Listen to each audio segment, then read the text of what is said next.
Hello guys, kembali lagi di Bungkus Channel, di mana kamu akan mendapat informasi menarik. Kali ini kita akan membahas tentang kamar operasi. Yuk langsung saja kita bahas. Check this out.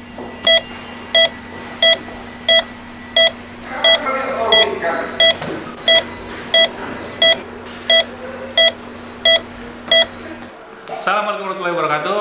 Ketemu lagi dengan saya Zeki Yombana, spesialis saraf. Kali ini edisi spesial. Saya akan membahas tentang serba-serbi dan ada apa di balik ruang operasi.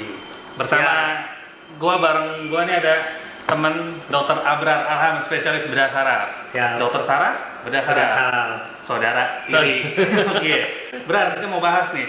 Jadi masyarakat kan suka pengen tahu nih tentang operasi, taunya cuma datang di bius, cuma kan nggak pernah tahu apa sih operasi itu, ruang operasi kayak gimana. Nah, prosedurnya gimana Brar? Sebelum kita sebagai dokter, lo sih yang operasi, melakukan operasi itu harus gimana tuh biasanya? Nah, ini kamar operasi nih. Ini kamar operasi. Di sini ada sekitar ada 4 kamar operasi. Nah, ini salah satunya. Nah, masing-masing kamar operasi ini ada nomornya nih, biasanya ada OK, kita istilahnya OK kamar operasi. Bahasa Belanda ya? Iya, operating chamber. Tapi kita bilangnya OK. OK1, OK2, OK3, OK4, ada 4 misalnya di sini.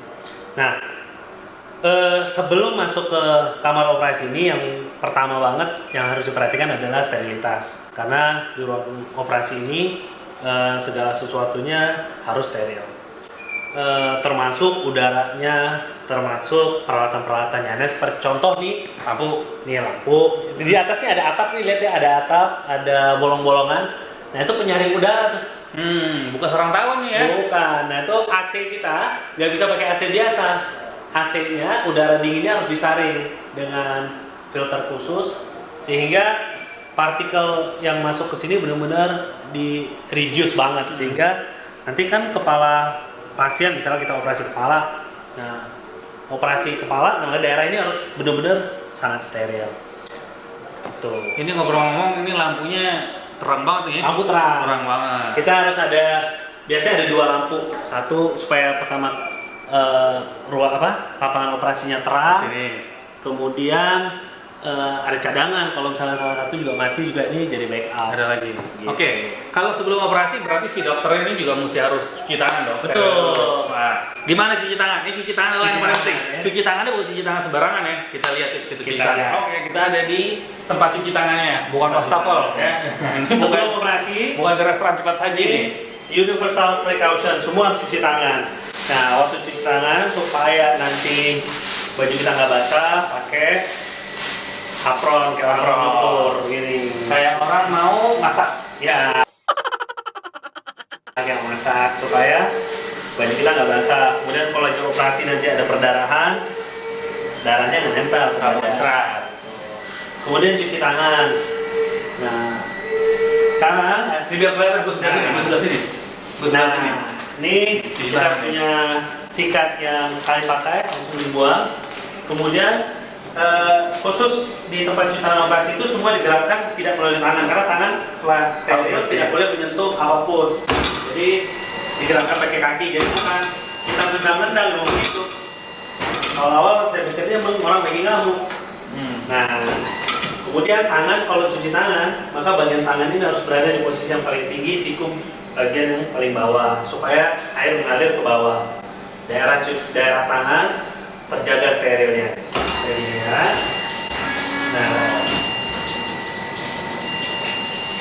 Kalau boleh bolak-balik ya, nggak boleh bolak-balik. nah, terus ini kita buka. Nah, Sikatnya lucu ya. sikat. Ini sikat sekali pakai, nggak boleh dipakai lagi, biasa langsung dibuang. Nah, ini cara sikat. Kita mulai dari bagian tangan, telapak tangan, terus ke atas, terus gitu. Terus dari sini juga, gitu ya. Terus sampai ke bawah. Nah, ini ada bagian yang kasar, bergerigi. Nah, ini biasa untuk kuku. Nah, untuk membersihkan kuku.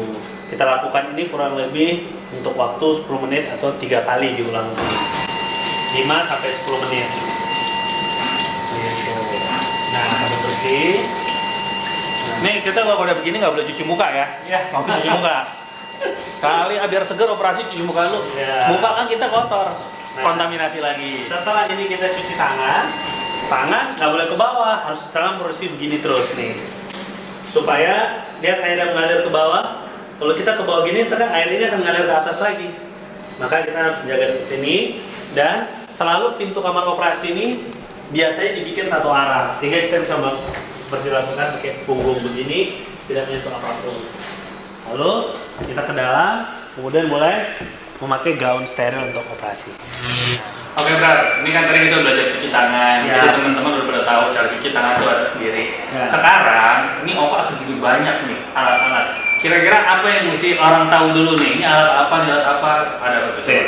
Jadi ada beberapa hal yang di sini ada nih basic kamar operasi, seperti ada meja operasi. Ini meja operasi ini paling penting.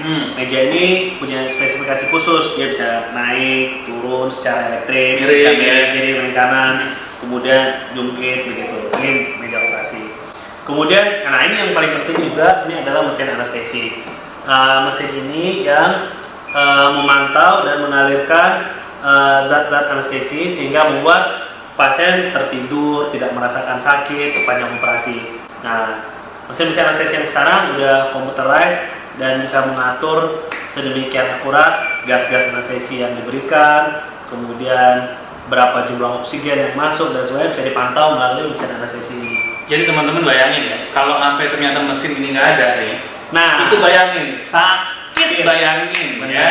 Jadi ini yang membuat sebenarnya orang itu bisa take off, ya, sehingga bisa dioperasi. Betul. Tapi jangan lupa, mesin ini juga bisa di setel supaya orang itu landing lagi, Betul. jangan take off bablas. Betul. Kan gitu ya. Jadi bisa tidur, bisa bangun. Benar. Itu nggak bangun-bangun. Nah, jadi paling penting, jadi di kamar operasi itu komponen terpenting selain dokter bedah adalah sebenarnya dokter anestesi ya. Ya, Itu anestesi. partner. Ya, Penting banget. Penting banget. Batman yang Robin. Terus apa alat apa lagi, Bro? Nah, itu ada monitor-monitor dan ini namanya sih pendan, ini pendan.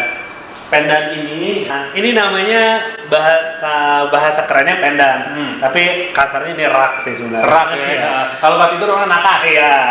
Tapi raknya dibekali beberapa fitur, ada gas. Kita lihat di sini ini bisa digerakin nih pakai gas. Nah, di sini kita lihat ada dari sini bisa sambungan ke vakum.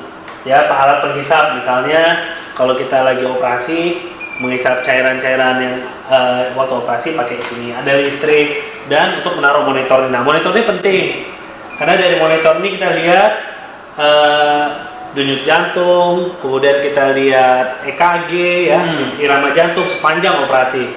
Nah, monitor anestesi ini menjadi salah satu panduan oleh dokter anestesi, dokter bedah untuk memastikan pasien Baik-baik dalam keadaan saja.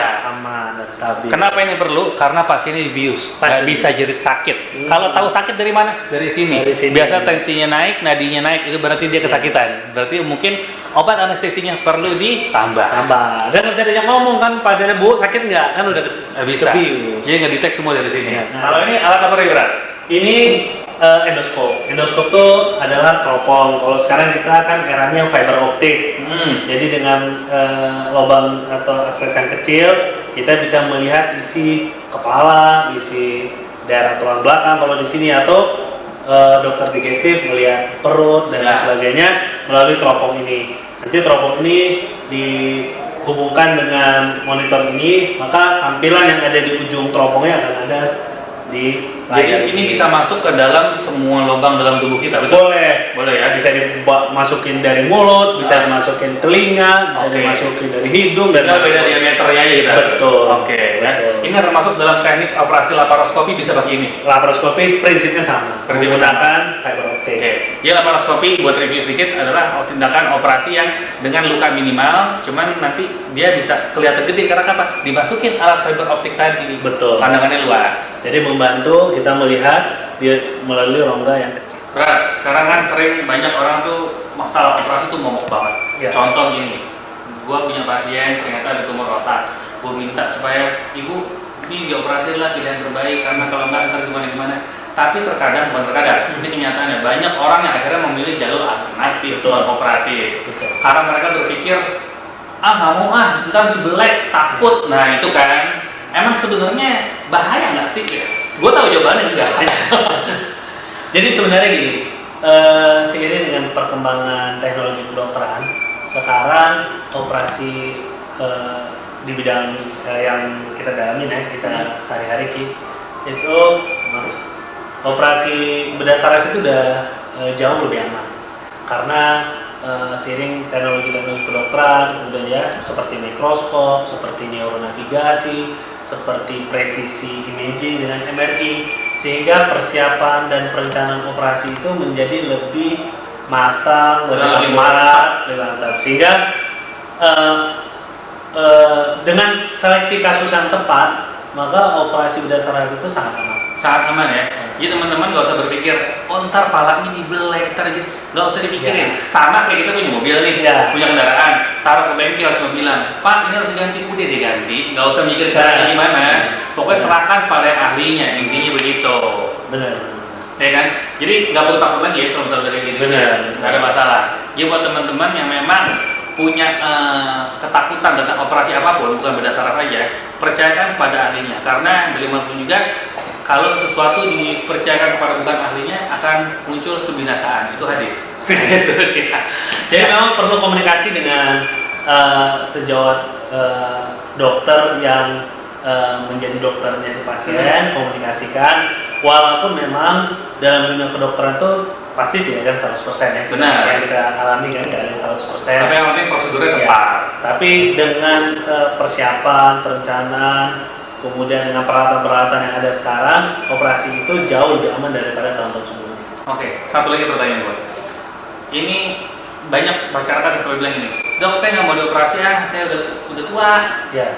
Saya udah takut udah umur lah gitu kan. Ya. Kalau gue pribadi ya, selalu beranggapan pendapat lu sebagai dokter bedah gimana? Kalau menurut gue, dokter bedah itu akan lebih senang mengoperasi orang tua sehat daripada anak 10 tahun cuma Betul, jantung. betul. Jadi kesiapan seseorang operasi layak dioperasi atau tidak itu tidak ditentukan oleh usia. Oke, tuh. Jadi makanya setiap kita mau operasi kita melakukan screening yang kita sebutnya toleransi. Ada kita periksa toleransi jantung untuk menilai kesiapan jantungnya untuk menjalani operasi. Kemudian paru-parunya bagaimana, kemudian periksa darah lengkap dan lain sebagainya.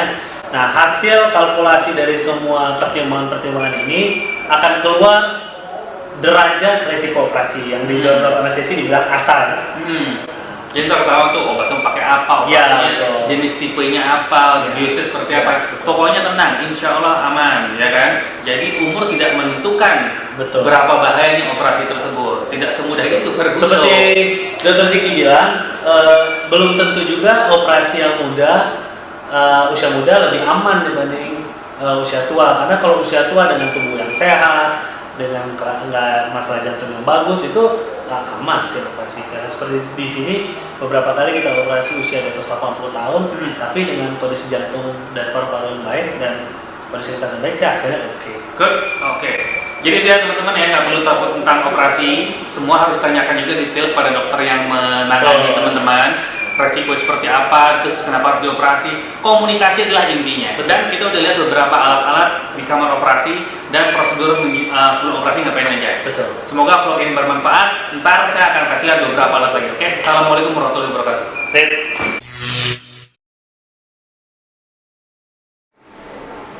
Sekarang itu lagi di boleh tutup nih.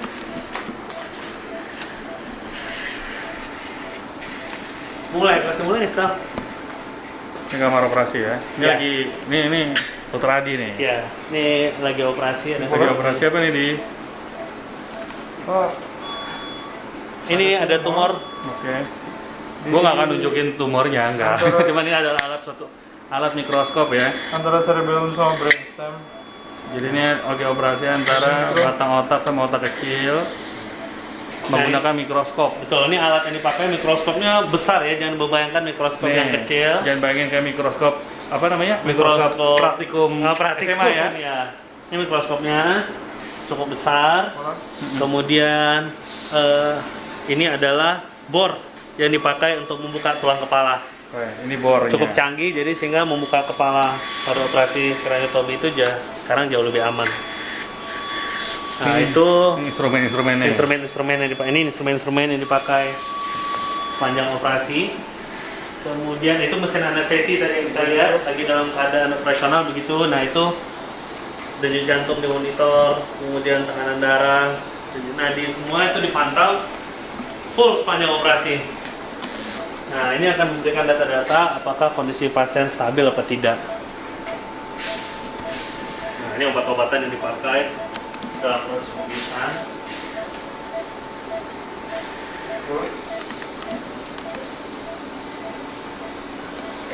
Oke Nah, deh. ini adalah neuronavigasi namanya. Ini salah satu alat pandu Untuk menentukan lokasi GPS-nya. GPS-nya sehingga Jadi kalau kita pesan online, ojek online di Tutul tuh, location-nya kayak gini lah ya. supaya kita nggak nyasar dalam sepanjang operasi. Oke, good. Di lanjut ya. Thank you, Zee. Yo, thank you.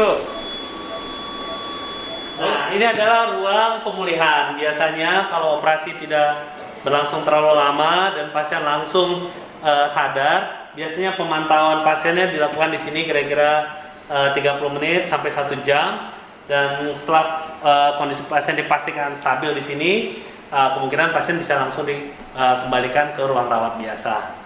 Tapi kalau pasien operasi lama dan pasien tidak langsung disadarkan dari kamar operasi, pasien akan lewat sini menuju ICU untuk dirawat dulu di ICU sampai kesadaran pasien pulih dan baru dilepas dari ventilator. Oke, jadi nama lain adalah recovery room. Benar sekali.